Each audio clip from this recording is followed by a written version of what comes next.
What's going on, everybody? Hey, it's James back with another edition of the Offside Hockey Talk podcast. Tonight, I am joined by Jim Parsons. We'll be talking about NHL rumors around the league, and of course, we'll focus around the Maple Leafs you see over my shoulder there. It's a team we talk about a lot. The man, the myth, the legend is sitting in the waiting room right now to talk with us. Before we get there, I want to proudly say this show is brought to you by Boxing Rock Brewing Co.'s Puck Off Lagerdale, the absolute big beer for the big game. So if you're looking for a big beer, get over to Boxing Rock here in Nova Scotia. Just opened their new downtown location. Check them out for sure. But let's get the man on right now. Here he is, Mr. Jim Parsons. What's going on, buddy? Hey, how you doing today? Appreciate you having me on. Not a worry at all. Hey, I see your work. Everybody's talking about rumors. Everybody's excited about what's going to happen next for their team. So I figured why not go right to the source, the guy who's got all the quotes and everybody down to the wire of what they're saying, and get you on and talk about it. Sure, happy to.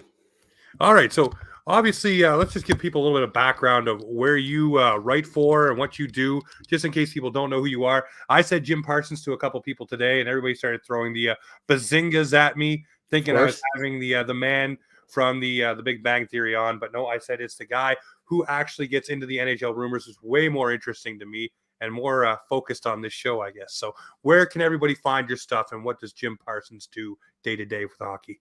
Sure. Well, I write for two major sites. The Hockey Raiders I've been with for 6 years, so I've been kind of covering the news and rumors for them on a daily, tradition for going on 5 years now. Just digging up, like you said, quotes and sources and talking to people who are in the know, probably much more than I am. But I like to kind of congregate and correlate all that information and put it together for people in a nice, easy package to read. And then I also own a site called NHL Trade Talk. Just like you guys, I love trades, I love rumors, I love speculation. So we dig into all of that on NHLTradeTalk.com. And that's exactly where I found you and fell down the rabbit hole of reading everything. And then I was like, man, you know what? This would make an interesting show because that's what everybody's talking about right now. Most people's favorite team, unless you're the Colorado Avalanche or the Tampa Bay Lightning, which is going for a three-peat, which is ridiculous, don't have a team in the race right now. So let's get right into it. I sent you a little link earlier today, just basically some teams that we were looking at talking about. And obviously the big one right now is the Boston Bruins. And being a Leaf fan, this one interests me because, as you may know, we've had our run-ins with the Bruins and, of course, the Tampa Bay Lightning. But the Bruins this year, I mean, lose Cassidy, who just signed apparently in Vegas. Mm-hmm. Yeah, that's official. Head coach. Yeah, that's official now. Yeah. I'm wondering for you, let's talk on that one right quick. Sweeney said he was okay. Next thing we know, he's fired. We know things can change. In your interpretation of things for that, what do you think happened from that press conference to the firing of Cassidy? Was he just the fodder that had to go to give the fan base something? I'm going to guess, and this is just me speculating and spitballing here, that Cam Neely probably had a lot to do with that. If I can read between the lines a little bit here, I would assume that maybe Don Sweeney did have a conversation with Bruce Cassidy and said, you know what, I think you're probably good to go. We're going to make some changes here. We're going to have to look at a new team because we've got some older guys aging out. We're not sure if they're going to be back, but you're probably pretty safe. I'm sure that conversation was had. In between when that conversation took place and when Cassidy was let go, I'm guessing Cam Neely probably put his 2 cents in there and said, you know what, we don't really love this. We don't like the way that the season went. Even though Cassidy's had a fantastic record with Boston, he's done some really good things with a team that hasn't always been constructed very well. So, I mean, I don't know. Cassidy, from what I understand, was not happy when he heard this news. Like, yeah, he's not going to be out of the market very long. And as we saw today, he's officially signed with Vegas. But he was not pleased when he was told. And Don Sweeney admitted that. He's like, yeah, he did not take it very well. So I think there was some major lack of communication issues going on in Boston over there. I don't know why they did it, to be totally honest with you. It's probably not the decision I would have made if I was in Sweeney's shoes. But perhaps this is the final straw before Sweeney's gone, right? If something doesn't shape up and change in Boston and they don't do better, I think Sweeney's the next one to go. Yeah, no, I think this is just one bullet in his cartridge. I mean, obviously, Cassidy had success, and he seemed to have the ear of the room as well. That's why it was weird to me. It wasn't like this team was on a huge downslide. Yeah, they went out in the first round, but you have to look at what they had in front of them, the injuries, the different things like that. Cassidy still did a really great job, and I don't think he should have been the one to go. But now I'm wondering, you look at the comments coming out about Pasternak that if certain people don't go, he may go. So now I'm Yeah. wondering, will that force the hand of the Boston Bruins even more to make deeper cuts upstairs to keep a guy like Pasternak in the fold? Or we'll talk about this in more, but do you think that's something that's going to happen where they have to make those moves to keep certain players happy? Boston's such an interesting team because you never really know what's actually going on behind the scenes, right? Like we've seen, you can go way back to Tyler Seguin when he was moved, right? It was just one of those things where they said, well, Tyler Seguin's not a Boston Bruin, so they traded him, right? It was strange when it happened at the time, but that's just kind of how Boston has always sort of operated, right? So I don't know that we can say for sure what they're thinking about right now. If Pasternak's part of their future, if they're going to move, heaven and earth, like Calgary said they would do with Johnny Gaudreau, I don't know if they'll do that for David Pasternak. I'm not sure if Pasternak's watched as other people have left. Boston didn't really push too hard to keep David Krejci around. We don't really know what's happening with Patrice Bergeron. If all of these things Pasternak has watched in the past, Torrey Krug to St. Louis is another example. Maybe he says, you know what? Like, this isn't really a team that is working too hard to keep us guys here. Do I really want to do this? Now, Pasternak's got a lot left to offer, and he should be probably signed on a long-term extension, but you just never know in Boston, right? It could be one of those things where they say, we got to do everything we can this summer to put the best team on the ice that we possibly can, or they could go full rebuild mode. Like, I have no idea what to expect out of this team, and a lot of it hinges on Bergeron. But yeah, Pasternak's the big guy there. If he decides that he doesn't want to stick around, or they don't really make it real obvious to him that they're like, yeah, you're our number one priority, we will do anything we can to keep you. I don't know where this goes, to be honest with you. Well, it's a road that needs to be smoothed out. Obviously, he's 25, 26 years old. Perennial great goal scorer, a guy that you want in your organization to build around, especially with a guy like Bergeron leaving, which in my heart of hearts, I think Patrice Bergeron is done. I go by the old saying by Dana White: if you're thinking or talking about or feeling retirement, you're already retired. Your foot's out the door. You can come back, but it's not the same mental state that you should be in for a regular grind. You're coming back kind of half in, half out. So I think for Bergeron, a guy who holds himself to a certain standard, we see it all the time. I don't think he's coming back. And that may shake the team up to a different way. Does Krejci come back? Does Krejci come back to keep Pasternak happy? We saw how happy they were to meet each other over at the World Championship. So maybe that's something that happens to smooth that road. But I'll ask you flat out, David Pasternak, juicy name. Where would he go? What team would you see making an offer? And the one that comes to mind, obviously, is Vegas, because they're always in on every big name. Yeah. And they'd flip a name or two back the other way.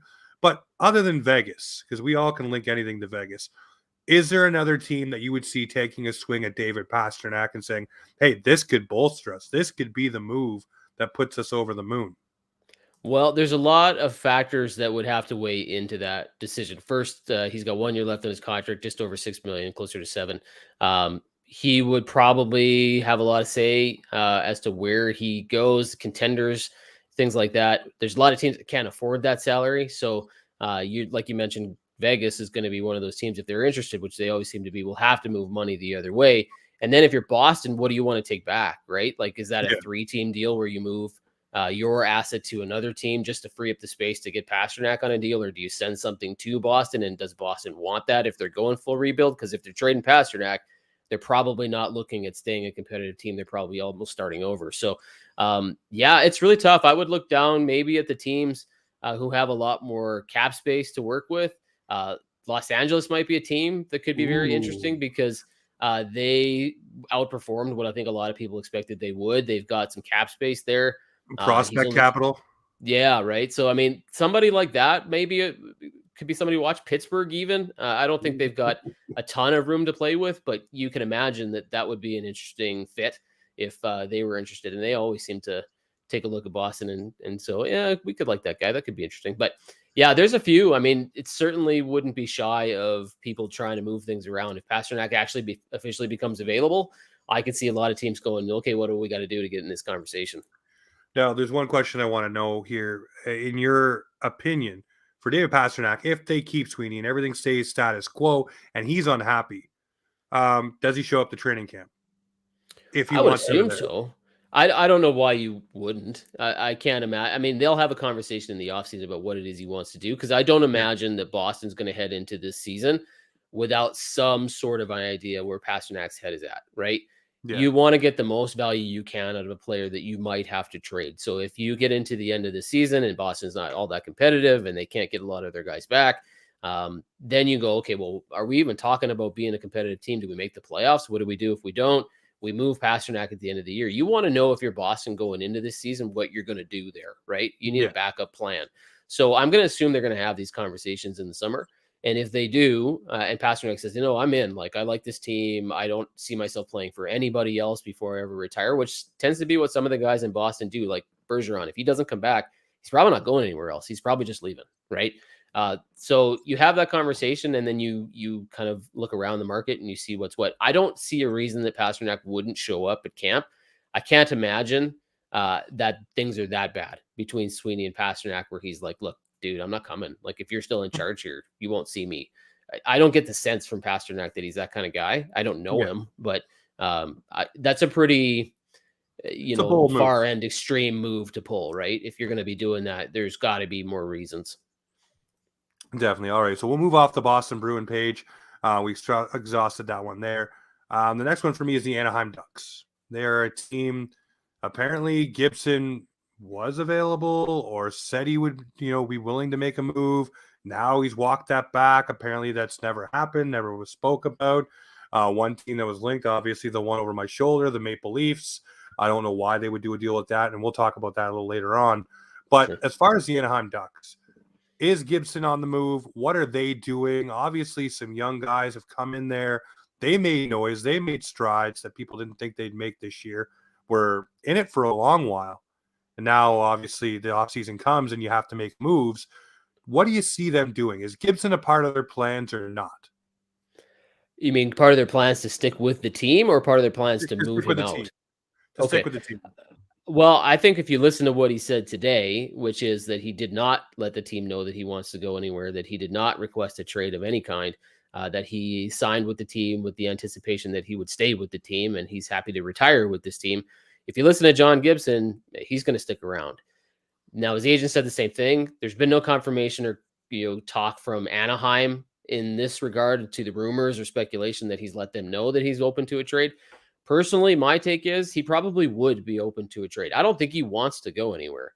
But I Yeah. think if Anaheim were to approach him and say, look, we know what we are. We started out really good last year. We have a good young team that isn't quite there yet. And we showed in the second half of the season that we aren't there yet. We don't know that our long-term plans include you. And so we'd like to explore the idea of a trade. Would you be open to it? I'm sure John Gibson would go, I guess, like, sure. Okay, here's my list, right? He's got a Yeah. 10-team no trade list, right? I don't think John Gibson's, waiving the right to play for a competitor, a contender, if Anaheim doesn't want him, right? Like if that's the situation that I don't know if that's the case. I'm not saying that's the case, but if that winds up being the conversation, then I guess that John Gibson's probably going to be a guy that we talk about a lot this summer, that he could be on the move. I think Anaheim's going to be busy. I think they have a good young team, but I think they're rebuilding and they know it, and they're going to be active in moving some of those pieces out. And Gibson makes a lot of sense as far as what teams would be interested in him. Probably a lot, but he's also got a high salary. He's got a lot of term left on his contract. He had a not so great year. It'd be iffy, right? There'd be a lot 3 of years. teams that might look at him, but yeah, but do you really want to do that? Do you want to Yeah. invest that much money and that much term into a guy that could be on the downswing? We don't know. He's proven he's a pretty good goalie, but this last season was not his best. No, the past 3 seasons for him haven't been the greatest, but you look at the team in front of him as well. So, I mean, do the two correlate? If you put him on a team like Winnipeg or Toronto or somewhere where they actually have some talent and defense in front of him in a structured system, does he play differently? I don't know. I'll talk to you about this more with the Leafs perspective, but I mean, the cap hit alone makes me a little weary of a guy like that, especially with the term on it. If you get him into town and he's, a sub 900 goaltender, then you're basically staring down the beak of another Mikko Koskinen situation like the Oilers had. All that money tied up in a goaltender you can't really use. So that makes me a little nervous. Another name that jumps off the page for me on the Anaheim Ducks is Max Comtois. Just wondering what you hear there. There was some things that Jeff Merrick, kind of floated throughout before trade deadline that he may be on the move, or the team may be willing to move him because he didn't find his spot in the lineup. The rhythm wasn't there. Maybe a fresh start would be something good for him. Is he a big part of the Anaheim Ducks, to your knowledge? Or is that a guy that they're looking to, hey, this is a young guy, he could probably still do well, but he can get us something back in return. Maybe we flip him for an asset. That's probably the key. I don't know that I've heard that he's a big part of their long-term plans, and I heard what you heard from Merrick and others, that he was out there at the trade deadline, that Anaheim was looking at a lot of pieces, and there were some teams that were inquiring about Comtois, but I don't think you're gonna move him for nothing. You know, here's a guy who's got 1 more year left at a pretty decent salary for what he can do for you. He's an RFA at the end of that, so you've got some term control and team control if you move him. I think you wanna get something back for him if you're gonna be moving him, which is probably why he didn't go anywhere at the Yeah. deadline. If teams weren't able to get the player without giving something up, and contenders don't typically wanna give something up at the time that they're acquiring a piece for the trade deadline, I could see why that didn't pan out. So I think there'll be a lot more conversations about him. I don't think the Anaheim Ducks are quick to move him. He's not like a cap issue for them. He's still fairly young. He's not a problem in terms of, you know, their age group and their core and where their team is going. But if they can get a good asset for him and then get something in return around the draft, I think they'll probably explore that. I haven't heard that he's like, oh yeah, and absolutely, he's an Anaheim Duck for the future and long term. I haven't heard that. But I haven't heard that, at least now, that there's anything imminent or that there's a trade in the works of any kind. No, I haven't seen anything there, but I mean, obviously, got to ask the question because he's a name that was floated. And with Anaheim trying to pull pieces, move pieces, that might be one where they say, hey, we'll package maybe a bad contract or someone with him to get him out of town and bring something in. You never know. Mhm. The next one for me, the Vancouver Canucks. This is a team that's been in the headlines, making all the right in-office moves. Now they got to do it on ice. You got Besser that's there. You got JT Miller. Wondering for you, JT Miller, in your heart of hearts, do you see him moving this offseason, or is he a guy that Vancouver holds on to right up until the deadline, see where they are, and rolls the dice? I think both sides want to get this done. I think that Vancouver's actively looking to try to extend JT Miller, and I think JT Miller would like to stick around. At the same time, I think JT Miller knows what his value is, and he knows that somebody's going to pay him a lot of money. And Vancouver knows it too. And they are kind of going, well, we want him, but only at the right term. We can't go crazy on this. We cannot overspend on this guy, even though we really like him.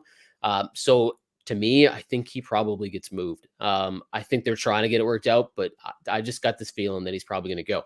And I think that Vancouver does it sooner than later, to be honest with you. I think the last I heard was Jim Rutherford said that they would try to have this figured out by the draft, and meaning they're going to have a conversation with JT Miller and go, what are we doing here? Like, are Yeah. we sticking around? Are we signing something? Are we not?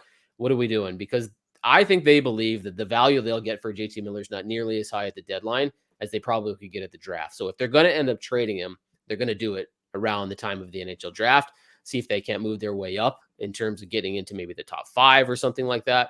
See if there's a team, like, we don't know what's going on with New Jersey and where they're thinking about drafting, but we've heard that maybe the number 2 pick could be out there. And if that's the case, if Vancouver can hop up there, I could see New Jersey going for a JT Miller. Like, they got all sorts of money and they would absolutely love to give it to him. So that wouldn't shock me at all, but I'm not connecting the 2 dots there. I'm just saying, I think JT Miller, that conversation happens sooner than later, and we could hear a lot about him at the NHL draft. No, definitely. Well, the draft is the sticking point for a lot of guys. Another guy is Brock Besser. Obviously, we talk about the Vancouver Canucks and money and allocating cap space to guys. That's another one where you say, can we afford him? You obviously have to wait till the domino with JT Miller falls, but really, you're looking at both of those guys. It's either one or the other, in my opinion, and I think you go with JT Miller. But what do you think about Brock Besser? Is he a guy that can fit in Vancouver long term? And is there a number that makes sense there?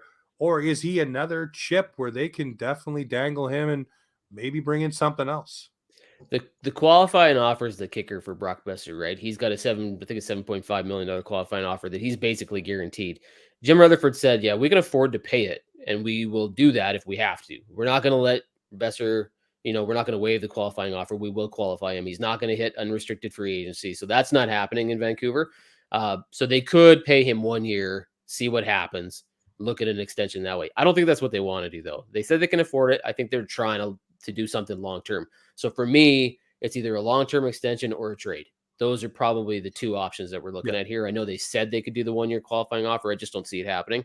I'm assuming that they're working out something with him where they can get him on a long-term deal, whether it's 6 or 7 years, something like that. I don't know what the number would look like when you're buying that many years of unrestricted free agency. Things like that is probably higher than a lot of people think. But I do believe he could be a guy that's talked about a lot. I think Vancouver is chatting with him right now, trying to figure out where his head's at, what he wants to do. He knows he's guaranteed $7.5 million, so he's got to do the math and go, well, how much more can I make if I sign long term? Yeah. Things like that. It's an interesting story for sure. When you get those qualifying offers out there, it changes the game a lot, right? So I think you're going to see a lot of activity from Vancouver, at least a lot of conversation where things are very, very close, whether it's Miller going or Besser going. But my gut is probably a long-term extension gets done there. Yeah, I think I'm with you on the JT Miller probably being the guy out of town and Besser staying. Obviously, homegrown product as well. Let's switch to the Edmonton Oilers, a team that's probably near and dear to you. Mm-hmm. They just came out and said that they want clarification from Smith and Keith if they're going to be with the team next season or they're going to plan on retiring. Do you have a sense on either guy here if they're going to retire? For me, I would say probably Smith looked like he was like a battler all year. I don't see him wanting just to bow out. But that's just my opinion on him. Duncan Keith could go either way. What are your thoughts there on those two guys? Well, there's been a little bit of a development today on Mike Smith, or yesterday anyway. Elliot Friedman's reporting that Mike Smith is pretty hurt. He's very injured. He finished the season quite injured.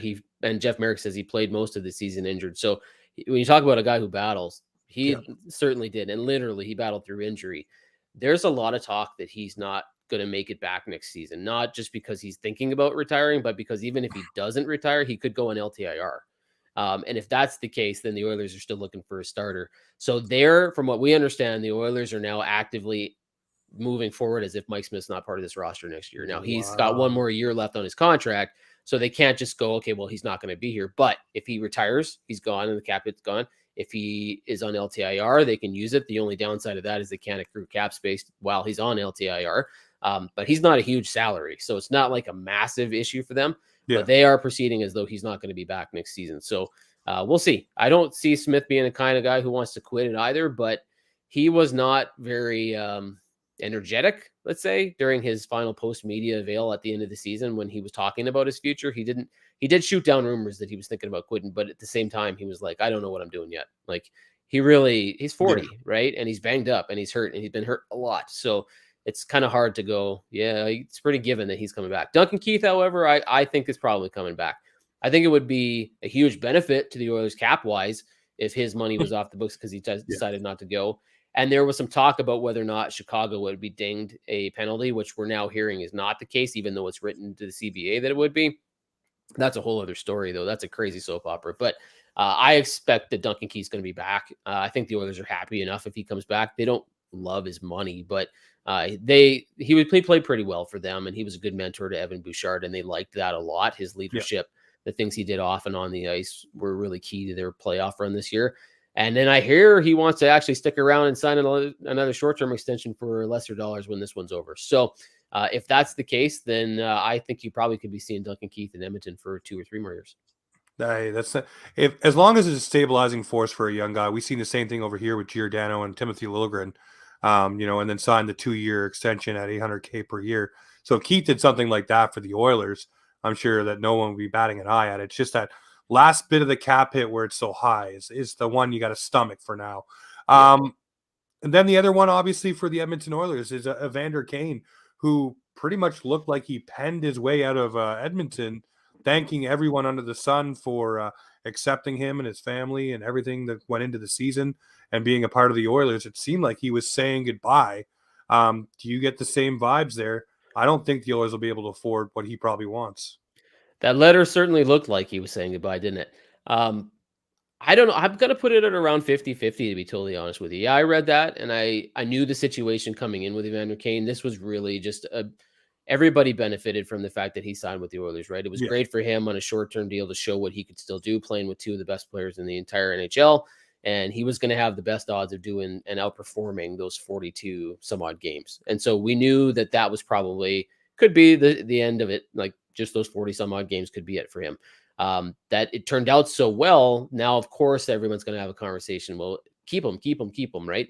But Yeah. if he wants $7 or $8 million per season, very similar to the deal he had in San Jose or more, the Oilers aren't really in a cap situation to be able to do that. Now they have Jesse Puljujarvi and Kyler Yamamoto and Ryan McLeod and others, Brett Kulak maybe as the UFA, that they want to get deals done with. And that means that Evander Kane can only make so much money unless they're going to ship out a whole bunch of other stuff. And then that becomes, what do you want to send away? And how much of this team are you willing to change over for one guy who, by the way, we were just in the Western Conference Finals. So it's a tough one. 50-50 for me. It really depends on what happens with the San Jose grievance thing.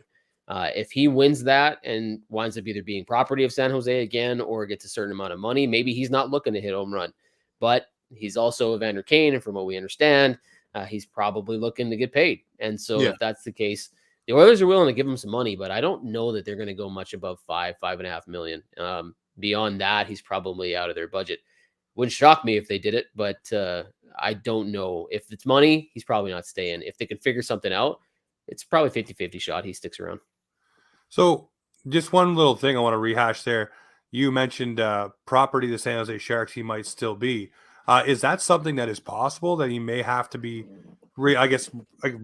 back to the Sharks, I guess? Yeah. And play for them? It's a wrinkle in this whole thing. If you remember back when Mike Richards left Los Angeles, they kind of cleared his contract off, and then he did the same thing Evander Kane is doing, and Los Angeles was dinged about half of Mike Richards' remaining salary, so he was paid that, never came back to the Kings.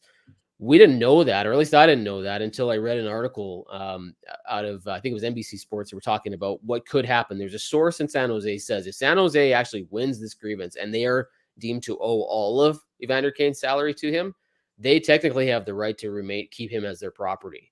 And if that's the case, he goes back and his contract goes back to San Jose. Now, they could elect to not take him and just pay him, but I don't see why you would do that. At that point, why don't take the player, try to trade him, do something, even work out a deal with Edmonton and go, okay, yeah, he's ours again. We know you want him. Let's work out a deal. We'll retain $2 million. You guys can have the other $5 million. We'll work it out. But yeah, that is somewhat of a wrinkle that we're hearing now, is that this could actually wind up being, if San Jose's ding this whole remaining contract, they could just take the player back. And that was something we hadn't heard about before. It was always kind of like, okay, well, how much money does San Jose owe him, if anything? And then he can go be a free agent. But what we're hearing is he can't double dip. He can't get like $4 million award from San Jose and then sign for $5 million with another team and make $9 million when he was making $7 million in San Jose. He's not allowed to do that. So there's a balance here that they've got to figure out. So that's why the grievance is so interesting for Edmonton, because if San Jose wins this whole thing, or if Evander Kane wins the whole thing and San Jose's on the hook for the entire thing, they could just take him back. And if that happens, it'll be very interesting to see where this goes, because I don't think they want him. I think they'll take him to trade him, but I don't think they want the player back in their locker room. No, I definitely don't think so either. And there's certain players in that locker room that don't like Evander Kane. I think Thomas Hertl was one of them that really didn't feel rubbed the right way, let's just say. But okay, so let's walk through this here. When is the date that we're supposed to know, or he's supposed to know about this? It would have to hopefully correlate before free agency begins, at least so the Oilers and other teams would know what they're up against here, because you wouldn't want to go to free agency day, sign a new deal for just say 4 years at whatever number with whatever team, and then all of a sudden, does that just get all undone? Or does Evander Kane have to wait until this grievance is done before he can put another pen to paper? Well, I think all of that is probably true, but I don't think we have to worry about it. The first, I don't know what you want to call it, hearing or grievance meeting happened prior to, I think it was the semifinals for the Oilers when they were facing Calgary. Yeah. And then he went back to the playoffs and they said, okay, well, we'll just hold off on these other hearings until you guys are out of it. So they have scheduled another meeting with this grievance in San Jose. I don't know the date of that. It's supposed to be pretty soon from what I understand. It might take one, maybe two more of those meetings before they get it all figured out. I'm actually surprised it's taken so long to do that. Usually an arbitrator or grievance would be like, yeah, this is probably what it's going to be. But there must have been a lot of information and data being shared in those meetings that just took too long to get done in one meeting. So I can't imagine the NHL would allow this to go into the draft, would allow this to go into free agency and say, okay, yeah, go ahead and re-sign them. We'll still do this hearing later. Oh, by the way, San Jose could get him back. you have a huge mess on your hands if that happens, right? Because if you've got one team signs him and then that contract's void because San Jose is going to pick up the deal, I don't think they want that. So I'm assuming that they're going to get all this done here in the next week. And I just haven't heard the date of his next meeting. It's probably going to be happening right away, to be honest. Yeah, well, you'd think you'd want to get done as quick as possible so every team knows what they're up against. That's hugely interesting, though, because imagine him going back to San Jose and then trying to trade him. Again, what happens if no team wants him? Do they send him back down to Barracuda? Does the whole process that he just play out again, where it's just so bad that I don't know, maybe has to file another grievance or something? It would just be kooky dukes to me, but hopefully, if they do win the grievance, everything is already sorted out, that they know exactly, like you said, maybe they already have a handshake deal with Edmonton. Hey, this is what we'll do. We win this happens to you. It's done. Just so that headache is not there, because that would be a story that would really bog down, I guess, two organizations if the Oilers want him, and B, if San Jose has to trade him. Well, ironically, it could be a win-win for both. If they have a kind of a back deal worked out, and that is what happens, and San Jose takes him and saying, well, we know you like him. We know you're interested in him. Let's talk about a trade if this scenario plays itself out. And Edmonton says, look, we'd like him, but we got to get rid of some cap space too. What if we send you this guy? You can actually get Vander Kane at 7 or less, retain some of it by San Jose, and move a piece out in the process that maybe San Jose is interested in. So win for San Jose, win for the Oilers, because they get their guy at 7 or less, and they can move a piece off the roster at the same time. So it would be very interesting. I don't know that it's ever going to get to that, but if it does, I would assume that both of these GMs have probably had a conversation. Oh, I would assume so. I think all those scenarios have been probably talked about and played out. Before we jump into the Leafs, because obviously we are a Leaf-centric show, Sure. I want to ask you some questions about that roster and players around there. Is there any player or any team right now that has really got your attention, that you're hearing things about, that you're like, this is something people are not talking about but should be talking about?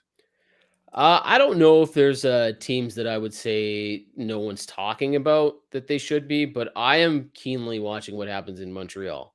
I think that this is going to be a team that's very active at the draft. They're hosting the draft. They have the number 1 overall pick. I do not think they know who they're taking.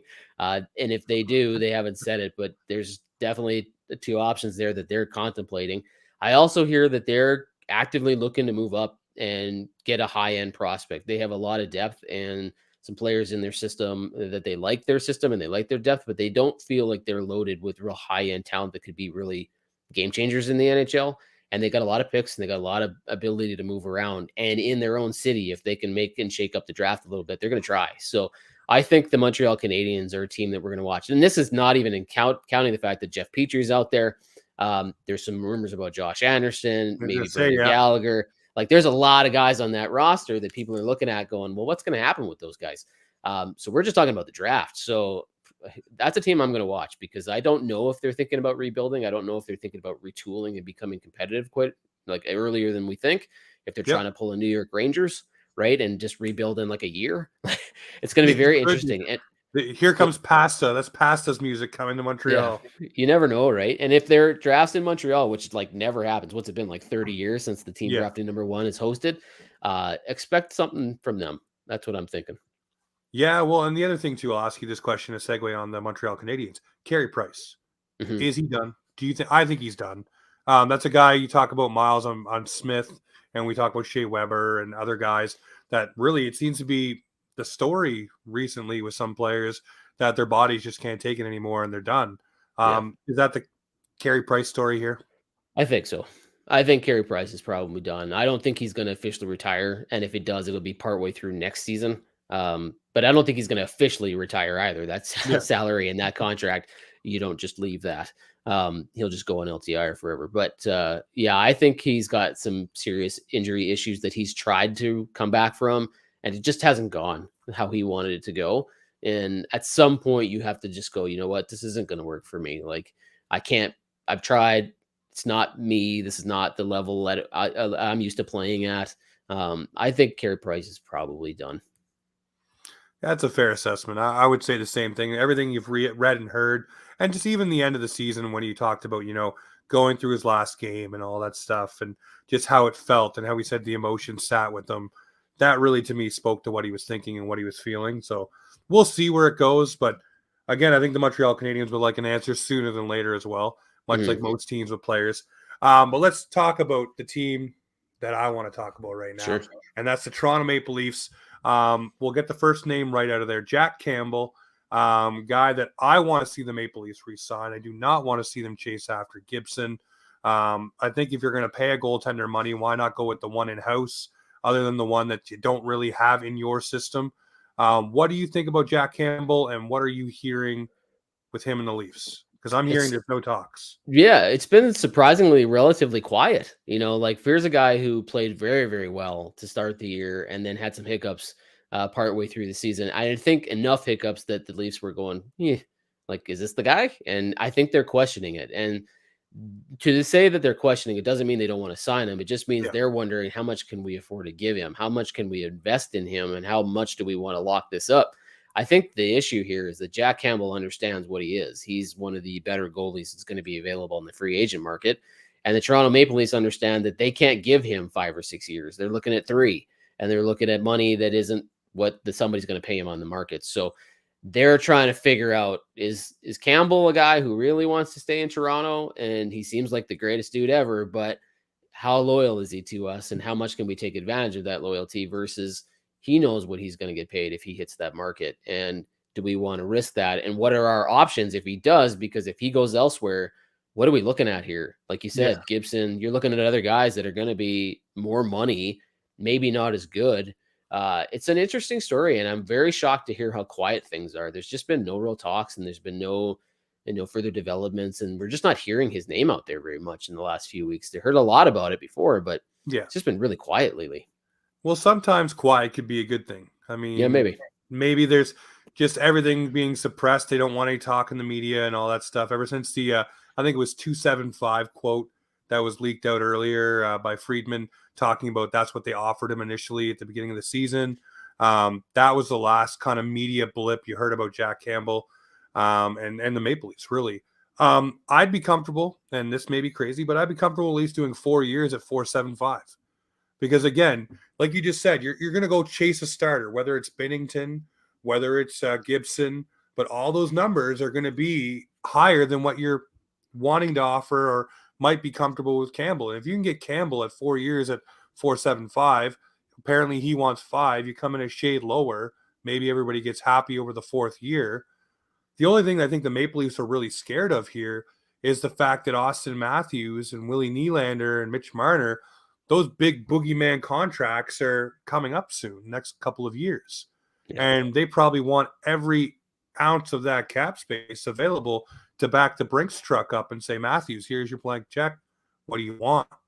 Yeah. Because obviously you want to keep that player. Is that kind of where Dubas's head might be at, where he's like, I can't do X and X because I got to worry about Y down the road? He's operated like that for like the last 3 years. Yeah. Like that he's had no choice, right? Their cap situation has been so tight, and credit where it's due. He and Brandon Pridham have been so good with the salary cap. There may not be a team that's better at this than them. Yeah. And so you got to give them credit for being able to maneuver on the cap. It's not like a Vegas Golden Knights situation where they just dance over it all day long and don't really care that it exists and then try to figure it out afterwards.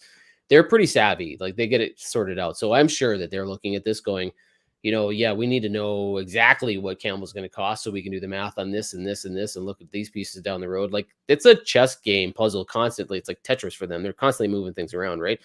I think the key though with Campbell isn't just that, but it's the fact that he's 30. It's the fact that if they give him 5 years, he's 35 when it's over. He wants the years because this might be the last major Yeah. contract that he signs at this age. And if he can get it in free agency, which he probably will, some team's going to give him something more than that. Yes. I think that's what they're toying with, going, well, geez, I want to stay here. But if that's what I'm looking at, I know I can get 6 years. I know I can get 5 million. I know it. So do you want to risk it is probably what he's thinking, right? So Yeah. it's tough because Maple Leafs are always going to lose somebody every summer just because of their salary cap situation. The question is, who do you lose? Like, are you willing? Last year was Zach Hyman. Can you afford to do that again? Right? Yeah. Is Campbell the guy that if you say, okay, we'll look at another option, is he the one that bites you down the road? Right? Because Hyman was fantastic for the Oilers this year. So that's the dance that Toronto plays all the time. And it should be a legitimate concern. I'm not trying to say to anybody that Austin Matthews is thinking about leaving, but it should be a legitimate concern. about his situation now, because the amount of money that he's going to command when his contract comes up is ridiculous. Oh yeah, and and I'm not saying a slight against Austin here. He's going to want probably max or close to max as he can probably get, and probably want to be one of the higher paid guys in the NHL, if not the highest. Yeah. At that point in time. So, and to me, he's earned it. He's earned that right. He's putting up the goals, he's scoring, but at the same time, does he go and look at maybe an Ovi or a Crosby and say, hey, those guys were able to have further success in their career because of what they did with their cap hit? Especially Crosby. Does that legacy matter to Austin Matthews? That's one thing you'd have to really. I guess he may have to wrestle with, not us, because if you want to put a contract in front of me for $15 million per year, I'm signing it, no problem. Sure. And everybody else can fight for the scraps. But to get back to Jack Campbell, I do hope he signs with the Maple Leafs. I hope he is a Toronto Maple Leaf. But again, I don't think the Leafs have $5 million to spend on him. And then you look at the other roster cuts they're going to have to make. You're going to lose Mikheyev because I don't think they can keep him. Pierre Engvall is another guy. Andre Kosh is another guy. And yes, we do have young prospects in the chamber. But I'm wondering for you, everybody's talking about this summer of Kawhi for Kyle Dubas, that he has to make some sort of magical move to put this team over the hump. Do you see that happening for the Maple Leafs? Because by the sound of it, they're happy with everything and they're going to roll it back as much as they can, sans the goalie probably. But do you see the Leafs making a big move, whether it's Tavares, Nylander? Yeah, I understand the conversation. I don't see it happening for a couple of reasons. One, I do believe that Toronto's going to give this one more year to see what they can do with these four guys. Tavares is not an option. They're not going to be able to trade him. There's just nobody taking that contract. He's got too much control over it. He didn't sign with Toronto to leave Toronto. He's not waiving anything. He's not going anywhere. Nylander's the one guy who might fit that definition of a Kawhi type move. Like, he might not even be at the level of Kawhi when that health thing happened with the Raptors. But if you're moving out a guy and then adding another guy and you're swapping one for one or very close to a 1-for-1, he could be the guy. I mean, Mitch Marner's the name that would be like, holy cow, what just happened, right? Yeah. I don't think they're moving Mitch Marner. I don't see why you would do that unless you've got something in the bag that is just so unbelievably attractive and you've got 2 or 3 pieces that could come in and fill so many holes. But man, when you trade a Mitch Marner, you don't have a Mitch Marner anymore. And that's a massive issue that any team that trades a guy of that caliber would have to think about, right?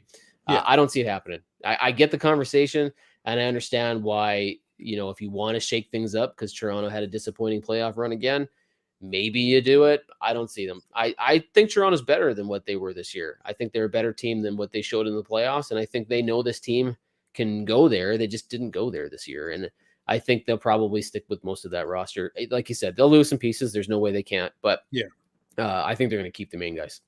We'll ask you this question here. Obviously, Leafs fans, we're live over on TikTok, Twitter, Twitch, and YouTube as well. Shout out to everybody who's listening and watching and having fun with this. Is there a name or names that you think the Toronto Maple Leafs, A, may be interested in, or B, that you've heard, hey, this is a possibility for the Maple Leafs? Because Leafs fans right now are just looking for any morsel, obviously, with it being the offseason for us, to cling to get excited about, to start the engine, so to speak, cold for next season. Yeah, I haven't heard of any names that I would consider realistic, because Toronto's in such a situation with their cap that there's not a whole lot that you can really do. I would say that the goalie situation is probably the one that they're going to be watching the closest. I think Peter Mrazek's going to be gone, and how they do that, I don't know, whether it's a buyout or a trade or they find somebody to take that contract. I'm not sure. So I expect that the goaltending situation is going to be the big thing here. They're going to have to figure that out, and Mrazek probably won't be part of the team. I've heard some chatter, and I don't believe it for a second, about Matt Murray coming to Toronto. No, I don't buy it. There were some conversations on The Athletic about whether or not he would be a good fit. I could see Ottawa doing it, but I don't see why Toronto would. It doesn't make any sense to me. If you're hearing that, if you're hearing that, I wouldn't write too much into that situation. I'm not. No, that was one. We got a Leaf chat group with a bunch of guys who do different things for Leafs content, and everybody's beating that drum. Great backup, but why? Why do you want that cap hit? Like, I don't understand. Like, why I'm assuming they're are thinking Ottawa will eat half the salary for a sweetener, but even at half of his salary, I'm not sure that that's a contract that I want. No, I'd rather go with Eric Shalgren or Joseph Wool or whatever you have in your system. Bring up that Petrozelli kid or whoever. Just don't go Yeah. that route, obviously. But one thing I did hear about Peter Mrazek. Sorry, everybody gets on my back about saying Peter Mrazek. Peter Mrazek. The Chicago Blackhawks apparently are rumored to maybe be interested in him. Wondering if you've heard the same things. It looks like it could happen. I can envision him in a Chicago Blackhawks uniform, to be honest with you. Yeah. Wondering what you think there. Well, you mentioned teams that I'm keeping an eye on. I said Montreal. Chicago's another one. Yeah. I believe that they're going to be active. I believe there's something to this Alex DeBrincat talk, that he could potentially be a guy that they move. The reason Chicago might be looking at Peter Mrazek is simply because they have the flexibility and the ability to take on some stuff and get a sweetener in the deal, right? And Yeah. so Mrazek's one of those guys for Toronto. If we can move that out and we can maybe give up a little bit, a later pick or a prospect of some kind to get that contract off our books, will Chicago require that we take something back? I think the answer is probably no. And if they would ask for something to go back, I think they probably Toronto could get something useful out of it. So I think that's where that comes from. Is it realistic? I don't know. I don't know if there's anything really to Chicago and Toronto talks, but Chicago is one of those teams that is going to play and they're going to do some stuff. And Davidson wants to put his stamp on this team. And I think you could see some movement there. So, and keep in mind, Chicago's really only looking for stuff that I think they believe that they're not as good as like keeping DeBrincat around and whatever. It's going to take 4 or 5 years for that team to kind of figure itself out. So anything that's useful in the next 2-3 years is probably not useful for Chicago at all. So they don't want it unless they can get something long-term out of it. So you take Mrazek, you let him play itself out, you do whatever you got to do, buy it out, whatever you want to do. You get some sort of an asset or a pick, and then you think, okay, 4 years down the road, this is going to be helpful for us. But that's probably where that conversation comes from. Yeah, no, listen, I think Mrazek, no matter what, whether it's a buyout or a trade, I think Mrazek is done with the Toronto Maple Leafs. For you look at this Leafs team. I want to ask a question from an outsider's perspective. I saw this team take steps this year in the playoffs. I know everybody is going to say, oh, they didn't get past the first round. They looked a lot more grizzled. They looked a lot more physical. They were going into the different battles where in years past, I didn't see them do those things. And I want to ask you a question. Do you think the Leafs are taking proper steps, at least the young core that we're talking about, not Tavares, but I'm talking about Marner and Matthews and Nylander, maybe even Riley, to get to that level where you look at Nathan McKinnon, this is the longest run that he's been on. I brought up that stat the other day that, he's gone 3 first-round exits, 3 missed in the playoffs, 2 second rounds, now on this run since he's been in the NHL. So, I mean, do you see the Leafs now being able to maybe take a step? Because a lot of people also say for the Leafs, it's between the years.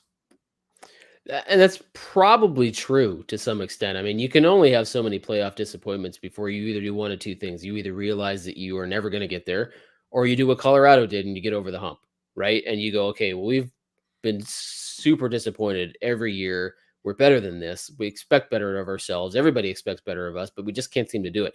You're going to go one of two ways. I think Toronto goes the other way. I think they get better. I think they take that next step to get out of the first round. I do agree with you 100% that Austin Matthews has really come on in all facets of his game. He's not just a scorer. He's maybe the best scorer in the NHL, but he's not just that anymore. He can back check and play a well-rounded game, and he understands. And when you say in between the years, he's getting the fact. And it took McDavid a while too. It took Draisaitl a while too.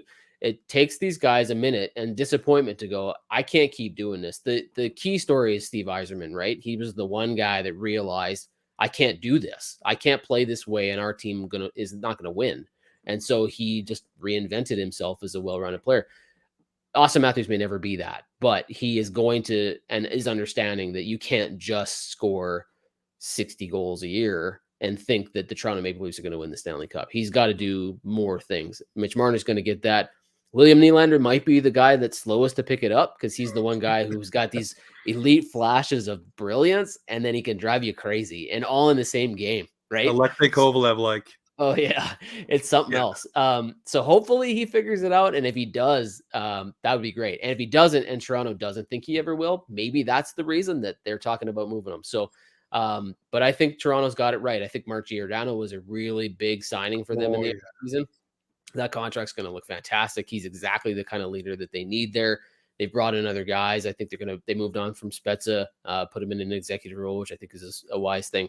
I don't see Simmons coming back. I mean, I just see they'll get the veterans they need and they'll stop experimenting with guys that aren't going to help them too much, and they'll bring in the guys that will. So I see big things. Does that mean 2 or 3 rounds for Toronto? I don't know. It'll all depend on what they Yeah. can do and what Dubas can build around his offseason. But yeah, I think they'll be better. I'd listen. It all for Toronto really is going to matter what happens between the pipes, because obviously if you don't have a solid goaltender, we see that it does not work for teams. Anyways, Jim, you've been so gracious with your time. I said half hour, 25 minutes. We're up to 50 minutes here. I want to appreciate you for taking the time with me tonight, talking some NHL rumors, having some fun. We have a segment we do here at the end of the show for our sponsor, Boxing Rock. It's called the Bearded Blue Warrior. Basically, we just pick someone within the hockey world that has either gone the extra mile, a player, it can be anyone. For me, I'm going to go ahead and choose the big cat himself, Andrei Vasilevsky, turning it on, willing the Tampa Bay Lightning over to the Stanley Cup Finals yet again. Wondering for you, do you have a Bearded Blue Warrior, someone within the hockey community where like this needs some recognition right here? Uh, I'm gonna go off the board a little bit. Maybe this isn't off the board. I don't really know, but because some of it relates to what we're dealing with in Edmonton, for people that are looking around me, they know that I'm an Oilers guy. If they follow me in the Hockey Raiders, they know I'm an Oilers guy. Valeri Nichushkin has played so well for Colorado, and the reason that I think about his name is because Jesse Puljujarvi is in Edmonton, and they're looking at a very similar situation, right? Nichushkin was a guy who got bought out of Dallas, and Colorado picked him up for like nothing. And he's really found his game. He's reinvented himself. He's been a huge contributor for them. And Puljujarvi is the guy that we think could be that, right? He's not looking so good. We don't know what's going to happen with him in the offseason. But I don't know. I mean, Colorado's good, right? Like they've got some really good, talented players, Nick McKinnon, Rantanen, all those guys. I'm not sure that if you don't have Nichushkin on this team, what Colorado looks like this year, right? That's And true. so I want to give him props because he turned a really crappy situation in Dallas where he got bought out into signing for nothing with a team that had given him a shot, and he took advantage of it. And he's going to be a really interesting guy to watch this offseason. So I'll give some props to him. There you go. Well, there's your two Bearded Blue Warriors from Boxing Rock. Go get yourself some Puck Off Lagerdale. Absolutely the big beer for the big game. Jim, thank you so much for swinging by, talking some rumors. Hopefully we can get you on maybe towards the draft and maybe shake some more things out and see what's cooking. Sure. That'd be a lot of fun. Appreciate it. All right. Well, I appreciate that too. Hey, guys, this is Offside Hockey Talk, where hockey comes to talk.